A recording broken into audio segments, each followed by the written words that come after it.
Դատական նիստի այսօրվա ընթացքը վերաբերում էր դիմող ուժերի կողմից իրենց, այսպես ասած, բացման խոսքերով հանդես գալուն։ 6 ուժ ներկայացրեց իրենց բացատրությունները, շատ սեղմ, ամփոփ կերպով, մենք եւս ներկայացրեցինք, վաղը կներկայացնի Բարգավաճ Հայաստան կուսակցության ներկայացուցիչը, պարոն Օրբելյանը, եւ դրան կհաջորդի արդեն պատասխանողի բացատրությունը, հարակից պատասխանողների, երրորդ անձի, որին կհաջորդի արդեն հարց ու պատասխանը։ Ճիշտն ասած, կազմակերպչական իմաստով մեր դիրքորոշումն էր, որ ճիշտ կլիներ հարց ու պատասխանը անմիջապես հաջորդեր բացատրությունների ներկայացմանը։ Դա ավելի դինամիկ է դարձնում գործընթացը եւ ավելի նաեւ յուրաքանչյուր հարցի վերաբերյալ քննարկման սպառում ենք ունենում, բայց դա տեղի չունեցավ։ Ինչ վերաբերում է Սահմանադրական դատարանի այսօրվա գործողություններին, մեկ հանգամանք կա, որը պետք է առանձնացնել, կարծում եմ դրան արդեն Տիկին Մելոյանը կլրացնի։ Դա նաեւ որ Սահմանադրական դատարանի կազմի լեգիտիմության խնդիր ունենք։ Եվ ամենակարևոր հանգամանքը հետևյալն է, որ Սահմանադրական դատարանը կարող էր նշված խնդիրը լուծել։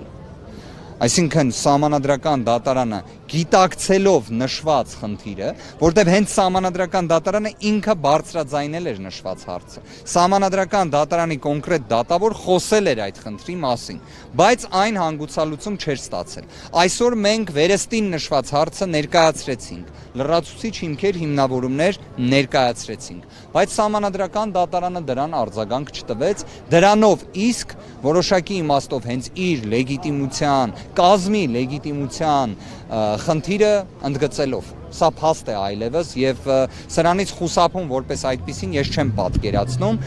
Կարևոր է արձանագրել, որ Սահմանադրական դատարանը ուղիղ նշեց, որ ընտրական վեճերով նույնիսկ 5 դատավորով գործի քննությունը կազմի իրավազորության խնդիր չէր առաջացնելու, բայց բոլոր դեպքերում Տիկին Սաֆարյանի մասնակցության անհնարինության արձանագրում տեղի չունեցավ։ Չնայած նրան, որ կարծես Տիկին Սաֆարյանը մշտապես ընդգծում էր դատավորի մասնակցության անհամատեղելիության հարց, դա մասնակցության անհնարինություն է Սահմանադրական դատարանի մասին Սահմանադրական օրենքի։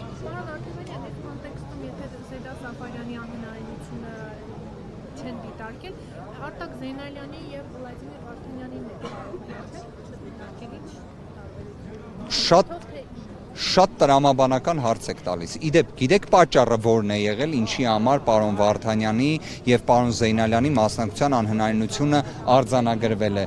Չէ, իդեպ իրենց պատճառաբանումը հետեւյալն էր, ասում էին, որ եթե դա չանենք, կազմի լեգիտիմության խնդիր կարող է առաջանալ։ Այսինքն նման կարծիք կարող է առաջանալ։ Բայց նույն խնդիրը կար Տիկին Սաֆարյանի դեպքում, բայց բոլոր դեպքերում դա չարեցին։